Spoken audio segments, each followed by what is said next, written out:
sidee ayaad ku soo ceshan kartaa sawirradii ama muuqaaladii telefoonkaaga ka baxay ama adiguba aad iska dhaliiday?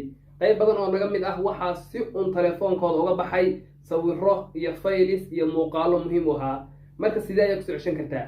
waxaa jira application muhiim oo aad u wanaagsan, magaciisa waxaa la yidhahdaa Recycle Bin. application-kan ayaa markii aad la soo degtay waxaad leedahay get started, deedna waad sii gelaysaa application-ka, deedna wuxuu ku siinayaa options. ma waxaad doonaysaa sawirradii kaa dhaliidmay ama si un mobilkaa uga baxay inaad soo ceshatid, mise muuqaaladii mise fayliskii? deedna waxaad soo ceshanaysaa wixii aad u baahan tahay inaad soo ceshatid oo mobilkaa ka baxay ama adiguba aad iska dhaliiday. yacni waxaad awood u leedahay in aad soo ceshatid wax walba oo ka baxay mobilkaaga ilaa beriga aad soo iibsatay mobilka. su-aal yar oo kooban, ma jiraan sawirro ama muuqaalo telefoonkaaga si un uga baxay oo aad doonaysid inaad dib u soo ceshatid? haa mise maya? fadlan saaxib yaa subscribe saara kanaalkayga youtube-ka waxaad ka helaysaan barofeelkayga tiktok-ga. waa mahadsantihiin, guulays.